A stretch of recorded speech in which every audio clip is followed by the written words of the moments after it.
Hello, and welcome to Brewsic and Boozies. I'm Becky, and I'm here with my co-host, Chris, and we're here to talk about all things music in movies, and drink some delicious beverages, beers, and brews. And each week we'll discuss a different movie, and the music and the scenes that we love, and we'll drink a little bit. Chris, do you want to introduce the movie we're talking about today? Absolutely, Becky. So today we're actually going to feature one of my all-time favorites of all time, Back to the Future. I'm sure we're all fans of it back in the day when it first came out, if you were actually there when it first came out. But for us, we caught it a little bit later in the game, but we're still huge fans of it. And we're going to go into why it's so important and special to us. Can't wait. So, yeah. Well, we're drinking too. We are. So what do you got there? We want to show what we're drinking. I'm drinking an R&H beer. Okay. Made right here on Staten Island. It's very good. It's an IPA, I think. Yeah. Is what do you got? Impractical Jokers beer? It is an Impractical Jokers beer. Another favorites of yours. Q makes it on Staten Island. Well, he doesn't make it. Also, if you haven't noticed some of our featured items, I got my shirt, of course, featuring the movie. 1.21 gigawatts. That's right. And this is my tea for the evening, and I put a little bit of something special in there just to keep myself on my toes. But so we got the brews and the booze. That's right.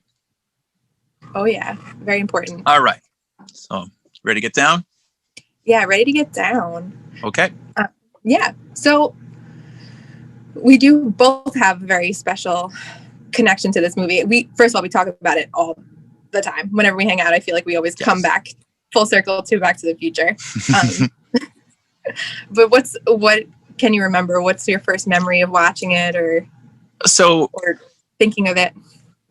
It's funny. So for me, it's a toss-up. Back to the Future is loved by most of my older family members because they were of that generation when it first came out. So I think I was late in the game, being the youngest actually in my family, but exposed to it probably the latest out of most of my family members. But the earliest memory I'd have to say probably was either a Thanksgiving I spent with my cousins. They had it on in the background, Thanksgiving, some kind of marathon. And I'm pretty sure I saw the ending to the first movie first, not understanding what that scene was, but remember it kind of sticking in my mind, knowing the actors and knowing, it's a car, time travel, but not really knowing the story.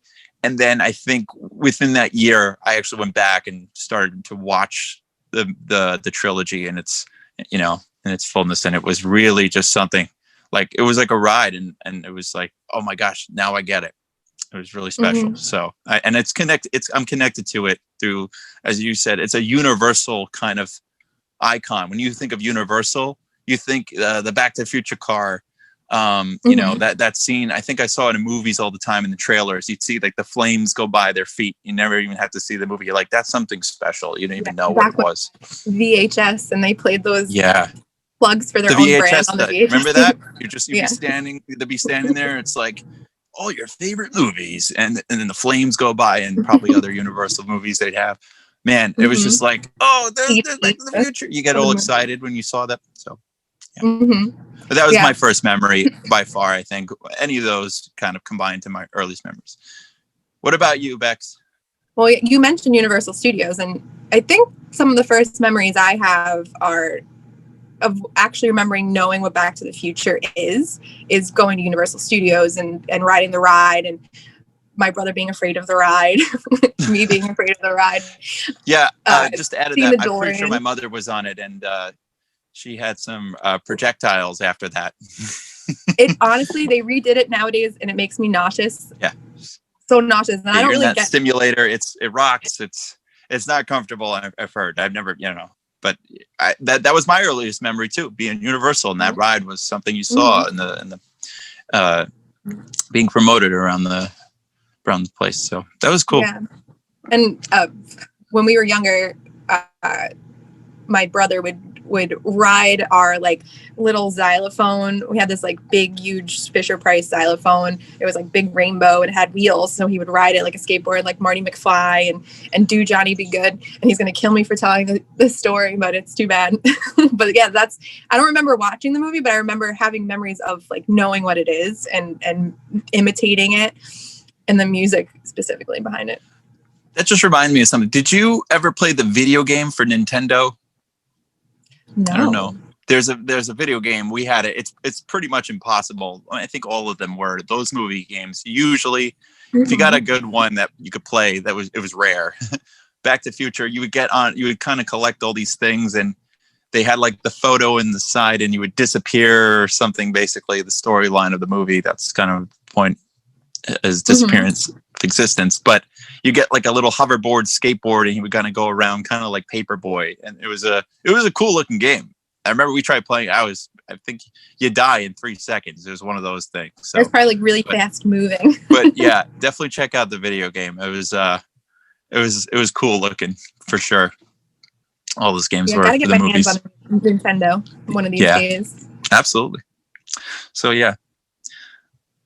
It's cool to see it now. Like I was saying, like this is like you get to relive your childhood every time you turn on Back to the Future. It holds that childhood, almost family-like essence. I always say it reminds me of my family every time. Even we're going to go into like favorite moments in a second, but I was just thinking about this now. There's a scene in the beginning of the movie where he goes just to his house. And for some reason, whenever he was in his house, I felt like that was like a friend of mine's house. I felt like he walked it. That seemed something familiar. Like those were my friend's parents. That's just how they were on a regular weeknight, watching TV, eating, whatever. Like there was something weird about that I felt like I knew these people before I actually, they're fictional, but it felt like I knew those people for real. Well, so I just wanted to point it out. The movie repeats itself a lot, and yeah, for sure, the house in its different forms is always shown, so it's like, oh, we're back, and you have that feeling like going to your own house, like I'm back. I wonder what it's gonna look like today. Yeah. Something about that kitchen when I was in light. LA I think one of my family members had that.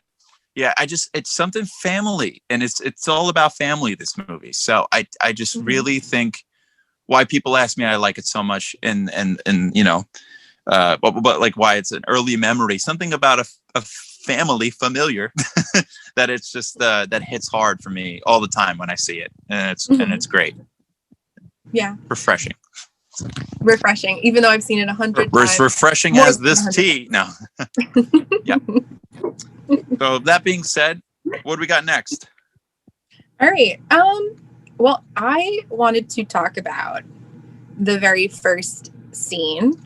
But it's not like impactful at all, but to me, I always loved it because it like sets the tone and the theme for the whole movie in a very short. There's no dialogue. You get like the news in the background, but like you get character development, not development. You get character setup. Like you get that Doc Brown is a zany scientist because his machines are like making all those crazy noises. Then you get Marty. He's a scientist? No way. No, exactly.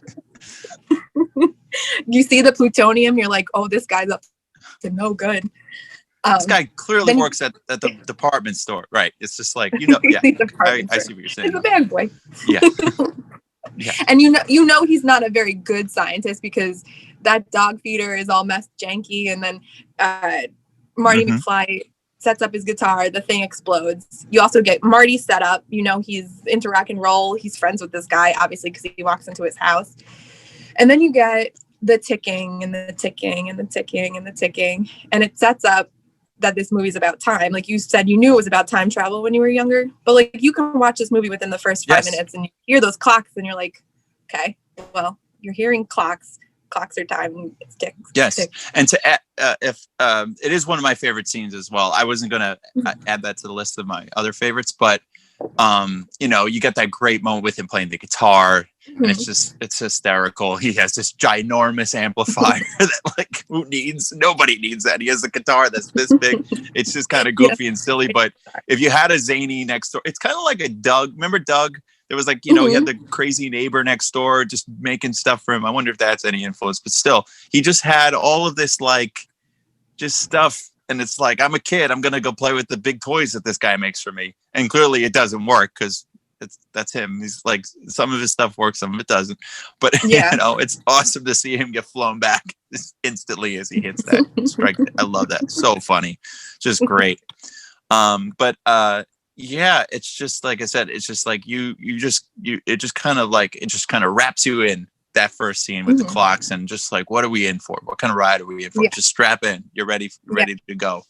So to me, it also sets up that idea that it is the movie's a ticking clock, right? Like he needs to get back to 1985. He needs to make sure his family, his mom, his dad meet because he messed it up. So like he has, it's a ticking time bomb. He needs to get these things before he disappears. Yeah.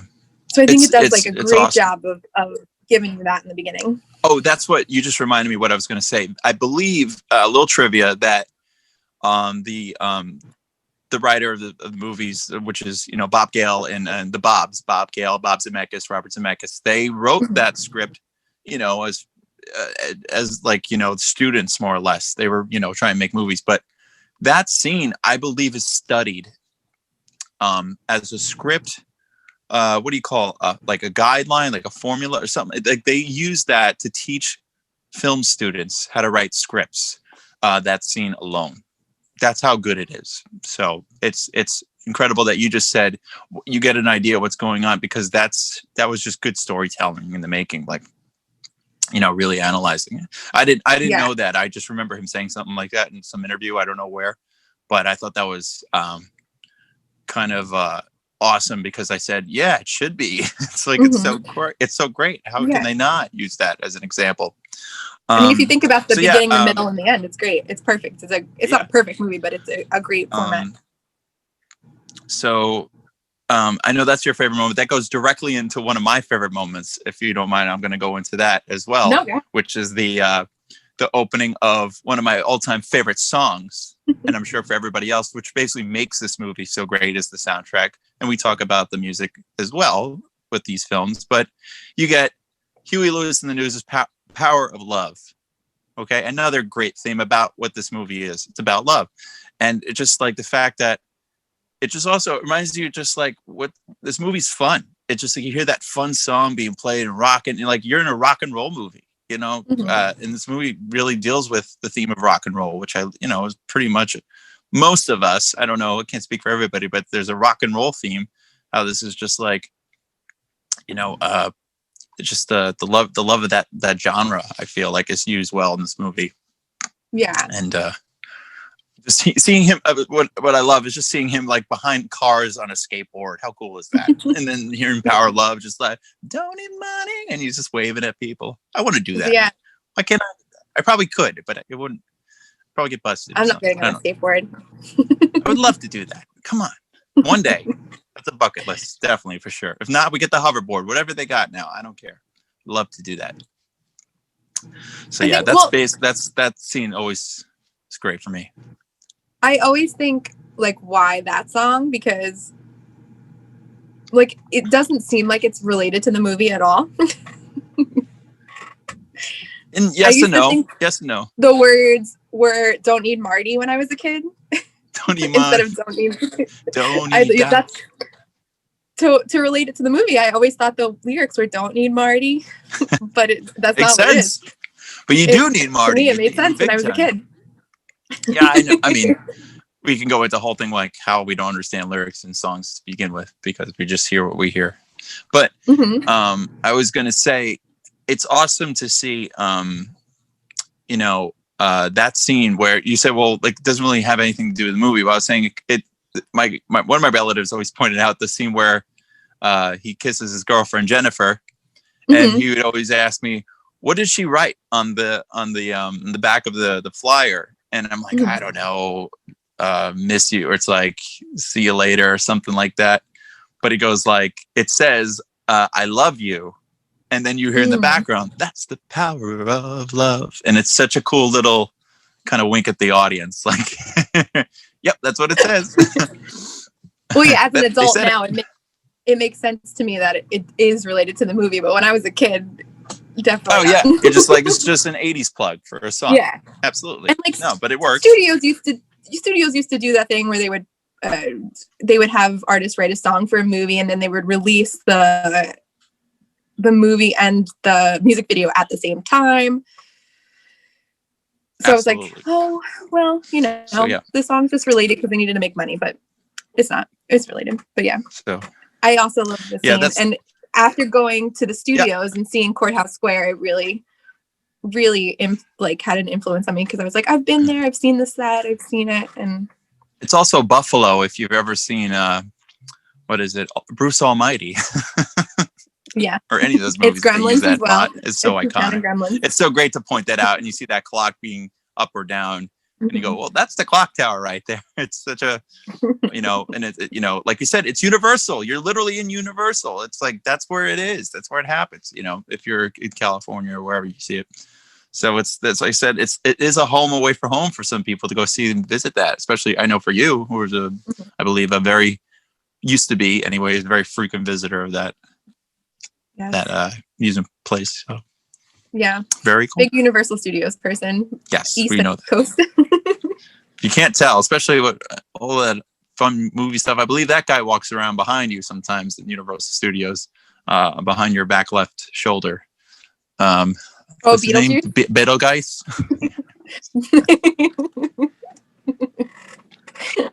my boyfriend Beetlejuice.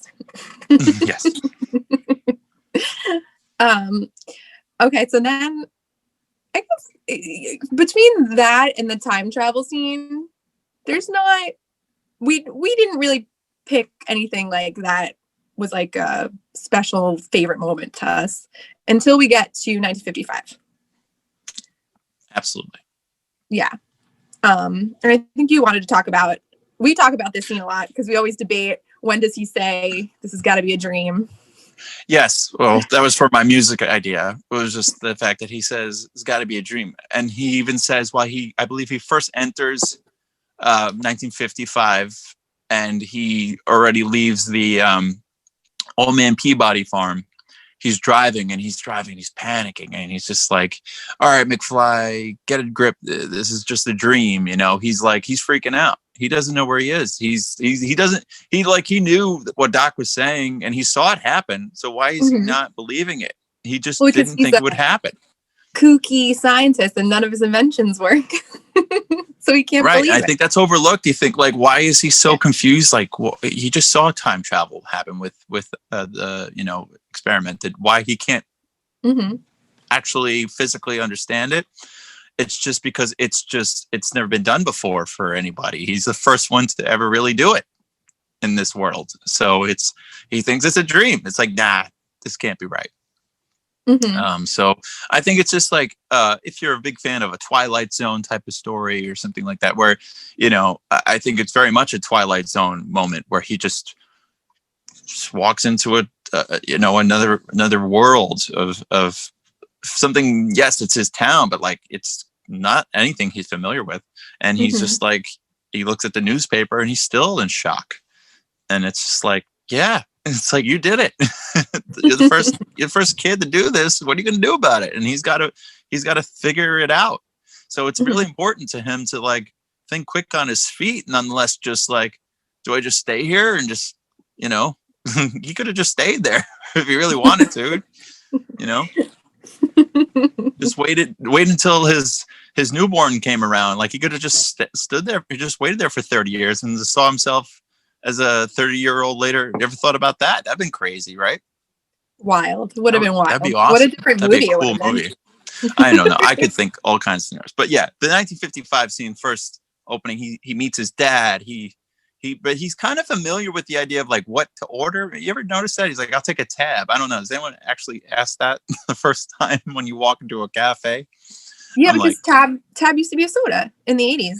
They just I guess that's true. Yeah, for some reason I don't know why I would think that like, oh, he's like trying to like fit in right away. And I'm like, oh, I should order a tab. I'm like, wow, he's thinking quick on his feet. But no, I think you're right. I think it was pretty popular drink back then. Yeah. Yeah, no, he's ordering things from 1985. Like, Yeah. give me a tip. And this is that great little nod that I don't know if you. This is something I always point out, and some people don't understand. When he's on the phone trying to find Doc, he says, "Great, you're alive." I'm like, he just told you that. That was kind of silly, but his watch starts to beep, and then the guy looks at him funny, and he kind of flinches. I never understood. I thought maybe he just was like a weird guy, and I'm like, he just didn't like. But I didn't think the watch was never invented for it to beep or alarm or anything like that. Didn't have watches like that, and that's why he's a vest, is a life preserver. It's just so funny. It's just great. Yeah, because they like in the 50s they didn't have like puffer jackets and down jackets and clearly digital watches, but these things I feel like you definitely don't notice as a kid. Obviously, we've seen this movie a million times. Right. So it's just humor that goes over your head a little bit, but it's kind of silly and funny how he's behaving, and he's uncomfortable being where he is, but you never really understand all those little things like that. It's fun to go back and see those again. So yeah, that's definitely one of my favorite scenes. I mean, him meeting his dad and Biff as young kids, it's terrific. Yeah. Do you want to talk about Mr. Sandman at all, and how he doesn't say? Oh yes, thank you. I did, and that's such a great song that goes with that scene. He's in a dream. Mr. Sandman, bring me a dream. He's in a dream state. He doesn't know where he is, and that's such a great song. Come on, like I just love the harmonies in that song. If I really go a deep cut into like why that's a great written song, I could, but it's just it was important. It was just of that time frame, and I believe he sees a sign too. This is kind of going with like all the things that kind of fall into place later that kind of like set up the dominoes of like everybody who doesn't believe he's from the future. There's signs of the whole idea of Ronald Reagan. Well, that's later down the road that the joke. Oh, who's President Ronald Reagan? But you see signs of Ronald Reagan, the actor, all over town, as that was his big year, apparently, or big movies during that time. Yeah. So it's it's just cool. I love that song, and I love all those kind of like nods to all those. Brings you into the 50s world very rapidly. Yeah. So, yeah. I think they did do a good job of. Because then again, when he comes back to the 80s, they hit you with that, like, it's not, I think it's a Huey Lewis song that's playing when the car comes back and the bum sleeping on yeah, you and I talked about that, right? Is it a Huey Lewis song? I also thought it was an Eric, I always thought it was an Eric Clapton song. We did have this debate recently, and I don't remember where we settled on it. All right, we'll check on it again. Well, later on, but I do like that song. But you're right; it's just you're back into that. You're back home. They do a good job. For him, like, bam, you're back in the 80s. Bam, you're here in the 50s. Here's this really super and ultra. You see, that was the thing. That scene, it's so clean. Everything was like a dump when he left. It's like the 80s were kind of dirty. His town was kind of run down at that point. Not that it was that bad, but. He was just like, everything was just spotless, because people like probably cared back then, or just clean to be clean probably was a thing. Not much littering going on. That Goldie Wilson might not be a good mayor after all. Yeah. But, you often think like, what would have made him mayor? Marty basically told him the idea. You always think like that was the chain reaction right there. When he meets him, he goes, "Are you going to be mayor?" He's like, "I should be mayor." Was it he just jump started that for him, or he would have found that eventually on his own? You're right. I mean, we're not going to talk about the time travel plot holes in the movie because because we'll be here all day and it doesn't make sense. So don't worry. I've actually drawn diagrams. I've made myself almost sick trying to figure it out. There is no way to do it. It's a fun ride, and just watch it and love it. That's it. All right. So what we got next? I think again we took a huge leap in the movie to another favorite scene of mine, and probably yours too, but this is one I chose. But it's the kind of the intro to the Enchantment Under the Sea dance, where we see George in the gym and he's dancing to the music, and then he looks at the clock, and so great. I love this scene because it's similar to Marty going, I'm late. George looks at the clock and he like realizes he's late and he has to run. And I'm like, I never thought that's of so that. perfect. That is true. It's so perfect that he like his son is literally just like him. And he's like, I gotta go. He's zoned out on his own thing. Yeah. He's like, I have to leave. Yeah. I think you brought up a good point. It is a little bit of tangent that he didn't think he's anything like his father, and he goes back in time and realizes he's just like his dad. I think that's something that you kind of catch in a different viewing, and but like I never thought of it that way, the way that you pointed it out. I just think he's just really funny and awkward, and he's just like, you know, he's at this dance. He knows he's supposed to do this, you know, kind of ridiculous thing in order to, with his friend, that's, you know, his son Marty, to help, you know, get Lorraine. You know, he doesn't. He's just like, sure, he knows he likes her. He has no idea why. He's just in his own world, and you're supposed to be like, yeah. And then he's at this dance because some guy made him. And I just want to watch Mystery Science Theater. He'd rather stay home and watch a show.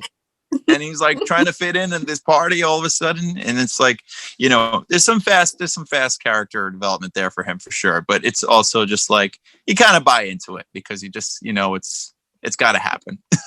Yeah. For the happy ending. Yeah. I never, talking about when we were kids and not understanding certain things, I never understood why he was so upset that he was going to miss his show. And then I was thinking, okay, it's the 50s. You miss a show, you never are going to see it again. There's no at-home DVD. There's no Netflix. There's no way for him to ever see this show once it airs. And I was like, oh wait, that makes so much sense now. I understand why he was so upset, because there are some shows that if I missed an episode. You mean you've seen this? It's brand new.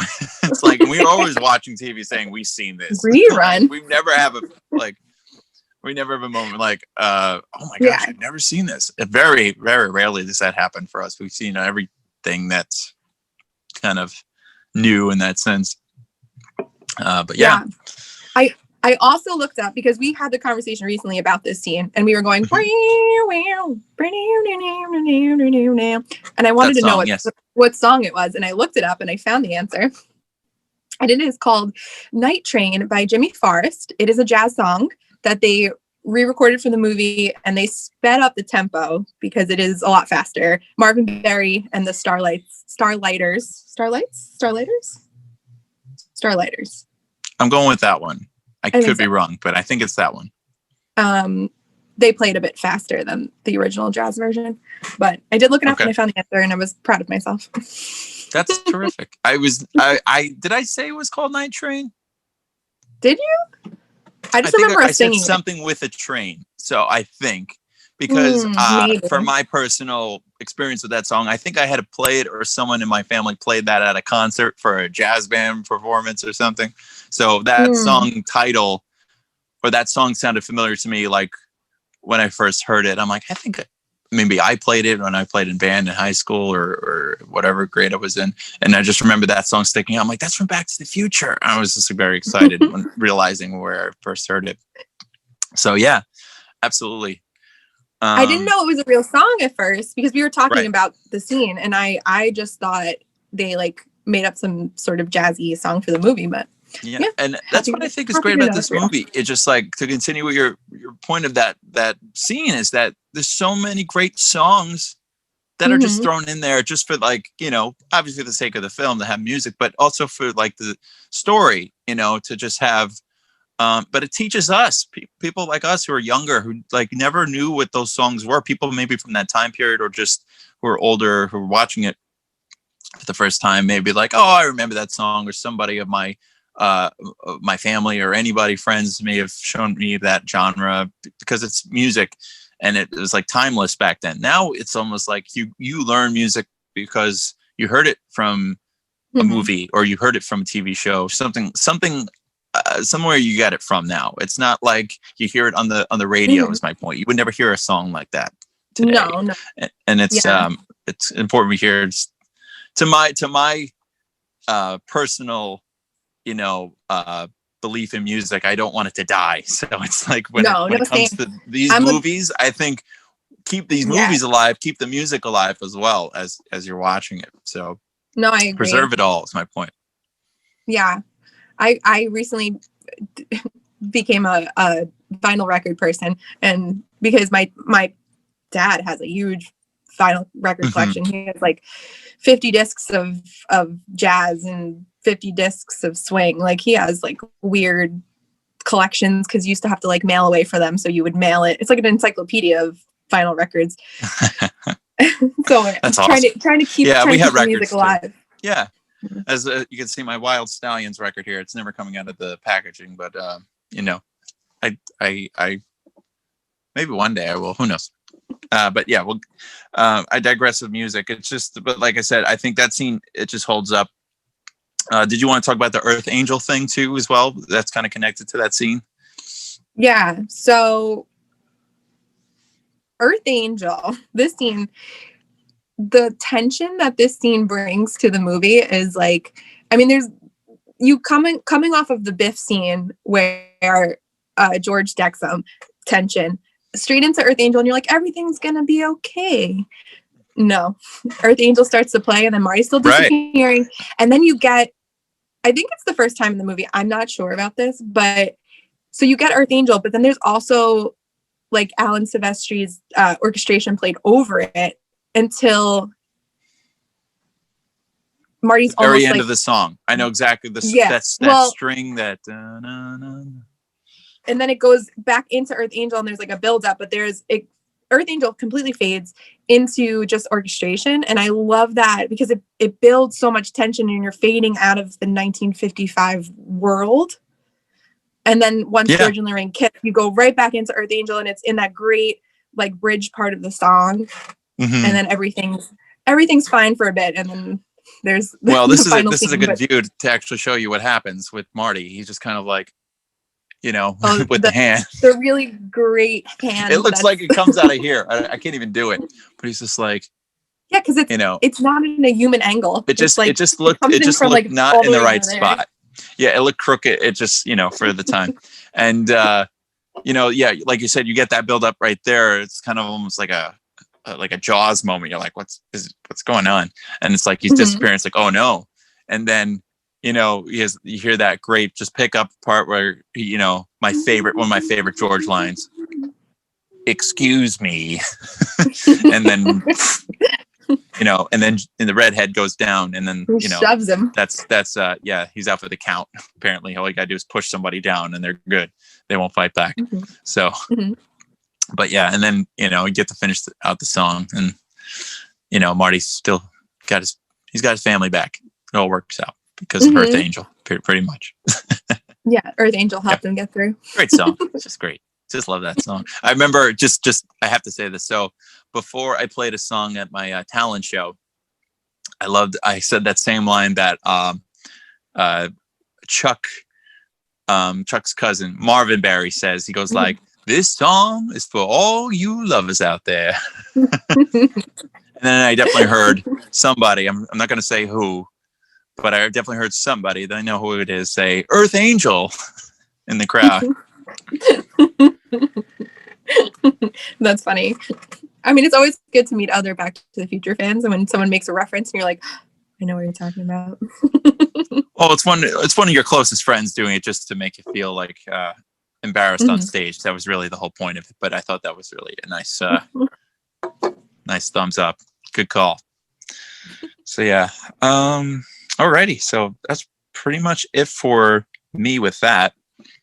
I think we got like one more scene to talk about, one or two more. Yeah. I know you, of course, we're going to talk about Johnny Be Good, because we gotta. Right. That was my next point. Yeah. That's why I was like, Earth Angel goes right into, okay, we had a romantic part of the movie that's just, everything's fine. And this is where I think it's just like, he's like, nah, I got to run. They could have just been like, okay, everything's fine. Let's go back home. And he's like, come on, let's do another. And it's like, for a musician like me that says, come on, let's do one more. You got to do one more. It just takes over your body. So I think a part of me is connected to that scene where he's just like, okay, let's just do something that really cooks. Let's just have fun. And he's just like, I'm here now. But this is also something I tend to think about now more than when I watch the movie, that he didn't get his chance to play at the dance and it kind of comes full circle. So this was his opportunity to prove to himself that, hey, I am good enough, and this is how I'm going to do it. I'm going to rock these 50s kids with something they've never heard of, but I've heard it my whole life for most of my life and generations before him. But I'm going to invent it right now for me, for just my entertainment, because it's just, let's just rock out to a blues song that from his point of view, everybody knows, but no one's heard it yet. So it's kind of like a funny thing. So I just think, it's a really, just hearing that amazing quote that everybody loves, the Michael J line. That's what I love so much. All right, there's a blues riff in B. Watch me for the changes and try to keep up. Right now, for all you nerds out there, when he says that line, it's blues riff in B.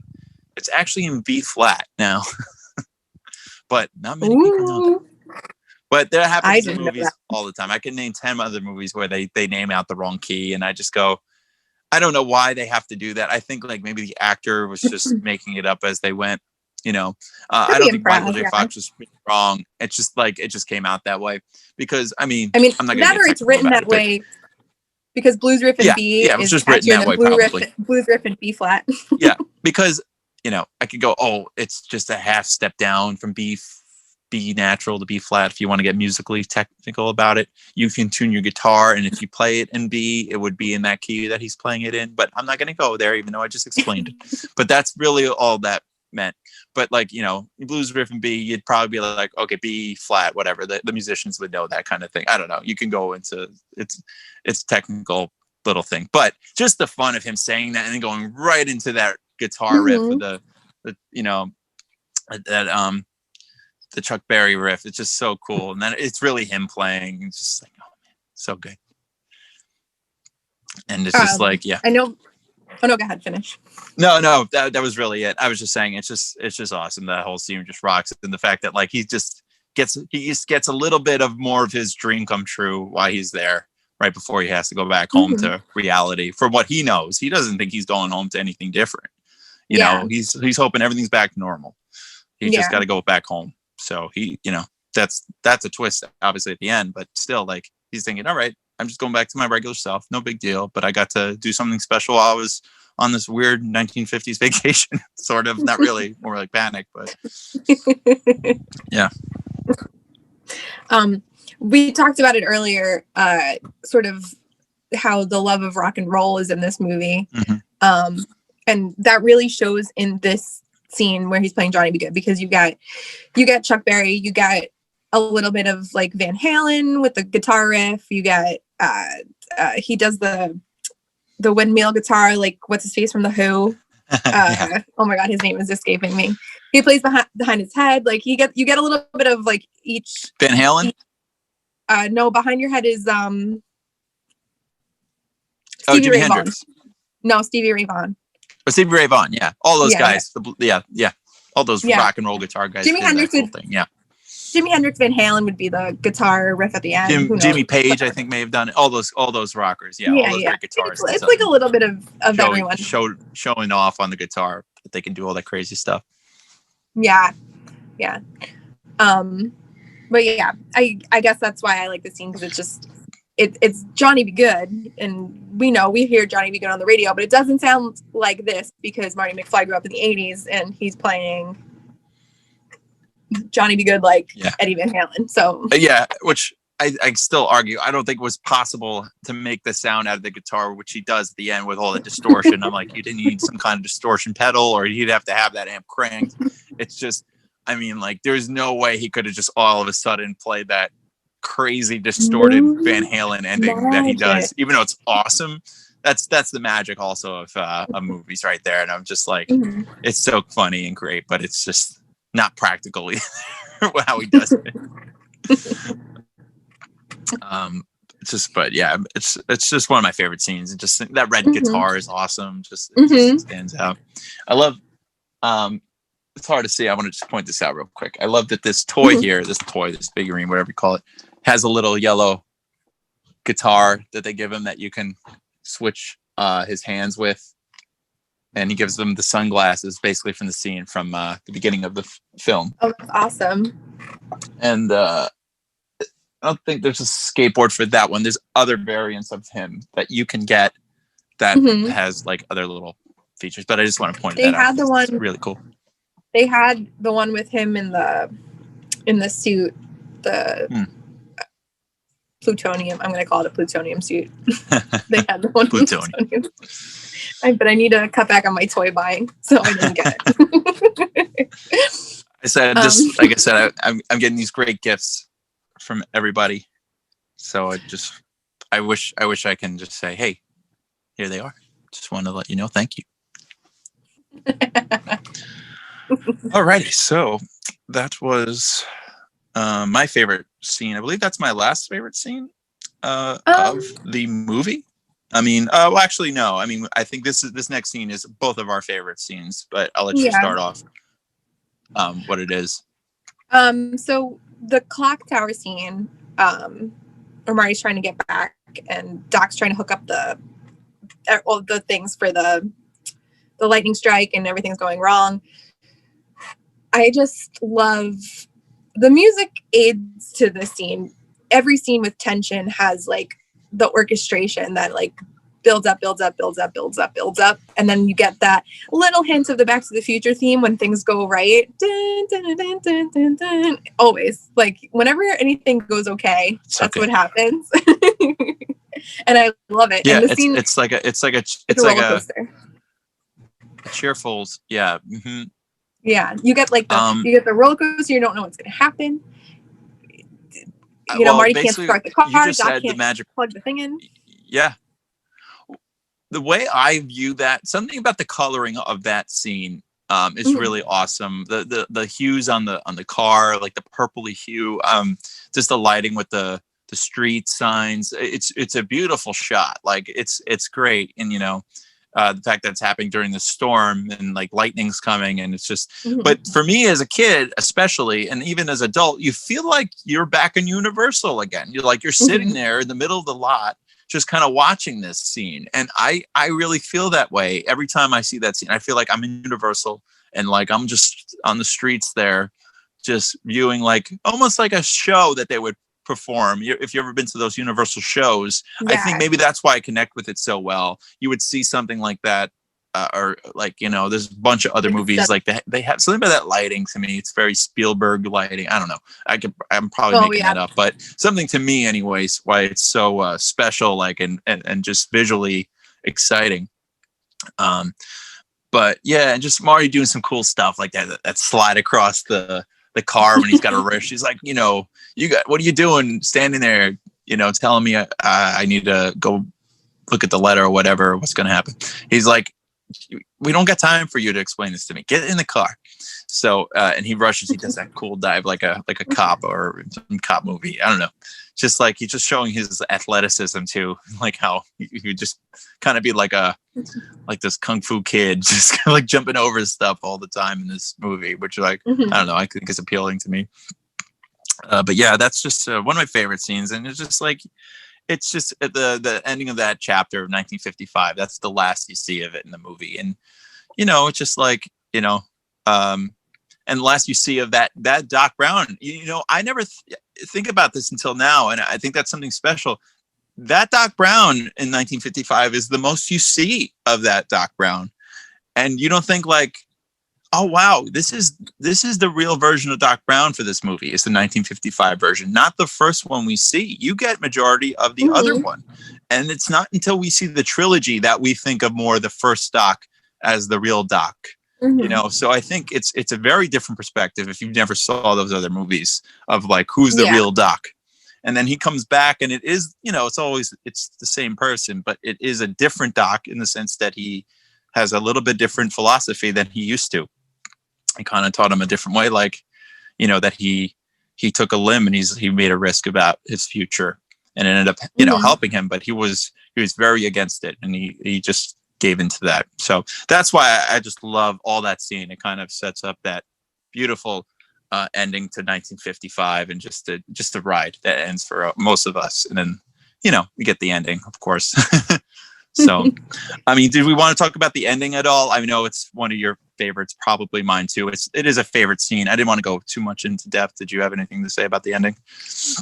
Like when Doc comes back, like when he. I mean, yeah, that's the most fun part. How the house is different and everything, and yeah, how they change. And we get that awesome ending. I mean, that's such a fun ending. You know, when I was a kid, I didn't get it. I didn't get why the house was different. I didn't get why Lorraine and George were different. Me either. So bring that up. Yeah, me either. And my mom, recently I was watching and my mom said something interesting. She was like, "Oh wait, she used to be like she drank a lot of alcohol." Yeah. In the old 1985, because I didn't realize that Marty either. I was overlooked set her on a different path when they were in the car, and he was like, "Why you don't have to do that. You don't have to drink that. Whatever. You smoke too. Whatever." Yeah. And she was like, "Oh wait, I never got that." And it's like these little. There's probably things here and there that we picked up over time watching the movie that we're like, "Oh." Little tweaks they're making to eventually get to that new 1985 that he ends up going home. Now we can be here all day, try to make sense of how that works. We're never going to be able to do that, obviously. But you know, there was, you know, we know from, if you ever actually listen to interviews with any of I think it was George McFly, Crispin Glover, you know, he was against that whole thing, and that's why he kind of split from the movie at the end of that movie. To begin with, he wasn't for that whole you'll have happiness if you have a cleaner lifestyle and a, you know, more aggressive kind of lifestyle. He didn't believe in that.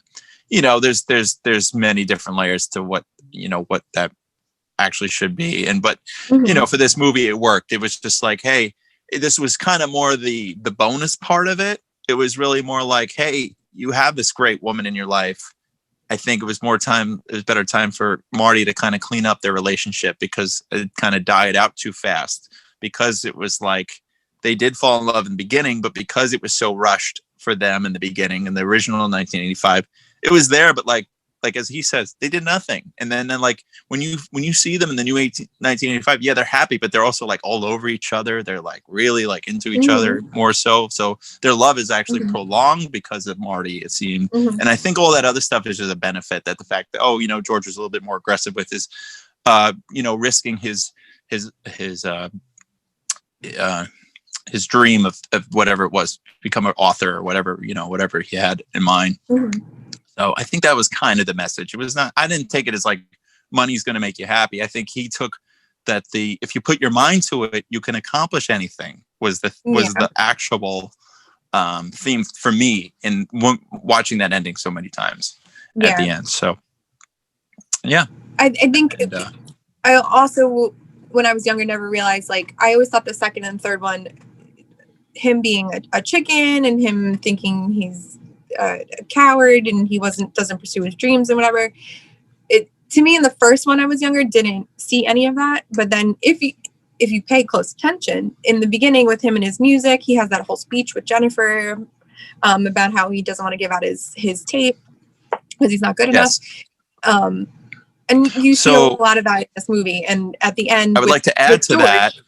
Mm-hmm. I would like to add to that. Sorry, I didn't mean to cut you off there, but just to say that I believe that Marty and Doc, it's funny how they're like kind of these parallels, where Doc is a failed scientist in the sense that he hasn't made anything that really stuck. It hasn't really hasn't worked out for him. Same with Marty. He has all these dreams and hopes. He has the ability. He hasn't really had anything pay off.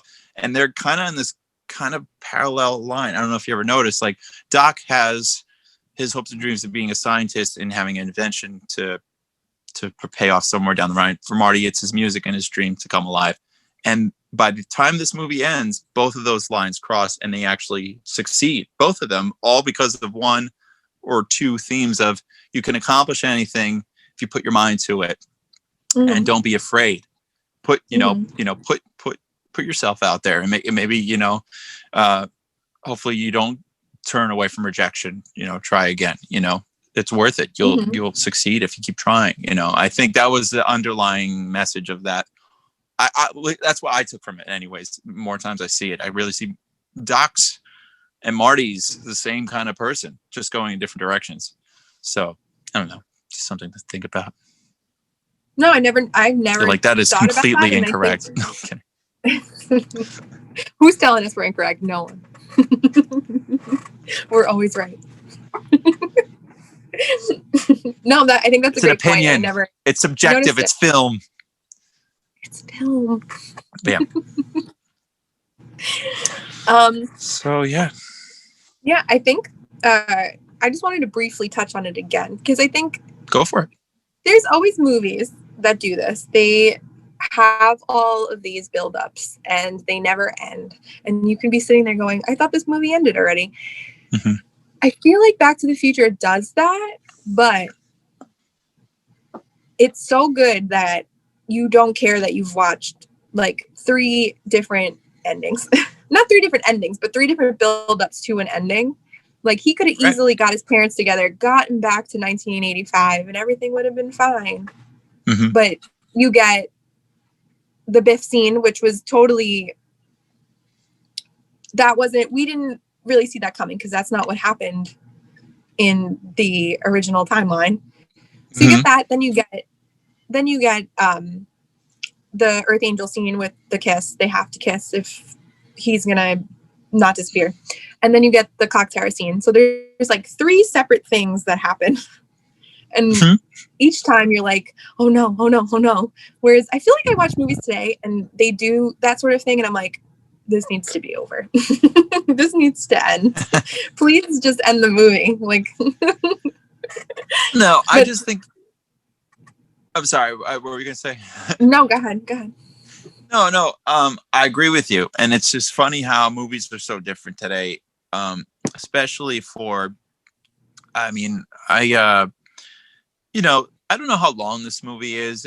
It's a fairly long movie. I think it's almost under 2 hours, something like that. I just know that it's a fun ride for me. It has its moments of where it's slower paced or whatever. I know people who don't like the film, and I'm not against I think they're wrong. No, but I just think that they have a different opinion about the film. It doesn't work for them for whatever reason. There's nothing that sparks anything for them, nothing exciting. Like I said, maybe they watched it later, maybe they didn't watch it at all, or they're not into anything sci-fi, fantasy, whatever you want to call it, time travel and or I call it time adventure. Really, it's for me, it's what it is.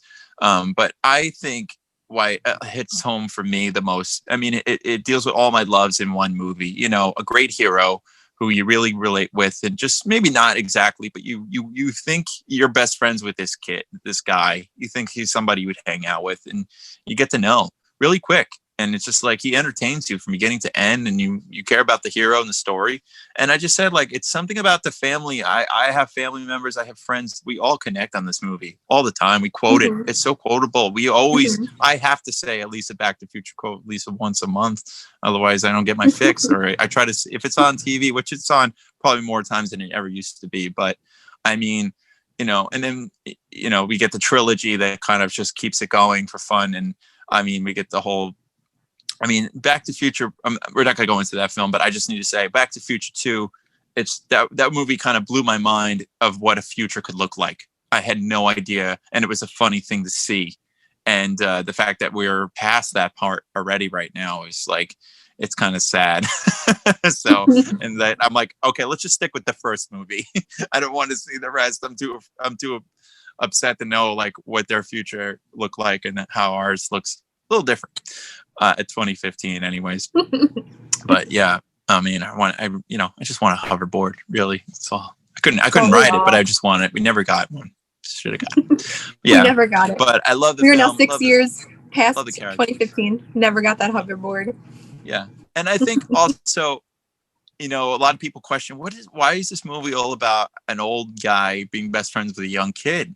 I said, have you ever looked up to anybody in your life, no matter what? Nobody knows the mystery why these two are put together. And that was the whole point. It didn't matter. It was just the fact that they're different age. Age was just a number to them. They were just friends. They just somehow got along. Yeah. Marty was fascinated with him as a character, as a person. He became a good friend of his, a helper with scientists, science experiments, whatever you want to call it. Seemed that was kind of the gist of what we got. And it works for me. I think like I buy into it instantly. Like, I don't even have to know. I don't have to know. Yeah, I don't have to. Yeah, and it never. Yeah, you can give me a Godfather part, like 3 parts, explaining how they got to know each other. I wouldn't care. I just wouldn't. I mean, nowadays we get a prequel to the prequel to the prequel. But that's what I'm saying. We know how it turns out. We don't care. Yeah. Like, I don't care unless Yeah, it's gonna do something completely fun and different, which it won't. Yeah. You know, I don't need it. I don't. No, I agree. So It's fine. It's fine. yeah. I mean, this is one movie I can always watch over and over and over and over again. As we're talking, I'm like, I wish we were watching it right now. So I can pause and point out all the little details. But like I said, it's good to turn your brain off and just have something fun and enjoyable to watch. And it's like a gift that keeps on giving. That's really it. I can watch it all the time. It'll stick with me for a very long time. Yeah, I got Marty here to keep me company now. So grateful for that. And hopefully this shirt doesn't grow out. That's all I have to say. It doesn't grow out. It's going to grow out of you. I mean, it doesn't grow out. I grow out of it. But yeah, I guess let us know if we missed any of your favorite moments, or let us know if you don't agree with us, but we are always right. So also follow us on Instagram. We are Brewsic _and _Boozies, and follow us on YouTube if you aren't already. You can find us at Brewsic and Boozies. Yeah. Anything else, Chris? Yeah, like I said, this was so enjoyable. I'm so excited we got to do this finally. This is our debut for this episode, and I can't wait to do more movies. Like I said, if you are a fan of what we're doing, give us some feedback. See what else you would want to hear us talk about, and if you have any ideas of some movies that aren't looked at enough. Obviously, this is an important one for both of us. But like I said, there's maybe movies that aren't so great, but they stand out for you, and maybe we have something to say about them and why they don't stand out for us. Could be an interesting topic. We don't know. So yeah, definitely follow us, and please listen in, and hopefully you enjoyed our little deep dive into one of our favorite films, Back to the Future. Yeah. All right. And that's it. So we are signing off. Your friends in time. Oh, actually, I wanted to add one more thing. I'm going to say that. Also, please, I almost forgot. Please also look into, we have good friends of ours that are supporters of the channel, and they're called Foodies Never Say Die. They do their own podcast where they go into long conversations about food and how it's special to us as well. So please go over and look at their podcast as well. I believe it airs on Fridays. I could be wrong, but check out their Instagram page. Foodies Never Say Die, like Goonies Never Say Die, all about food. There's also another page that's related to us, and it's all about the texture, and it's also an Instagram post. I go, basically, I believe it's just a review, or just has all these photo shots of your most delicious dishes. I can't really describe it more than that. So be on the lookout for that as well. And we may have some guests, I believe, maybe popping up here and there from those channels as well in the future. Sorry. So as you were. All right. Well, we are signing off. Your friends in time. Your friends in time.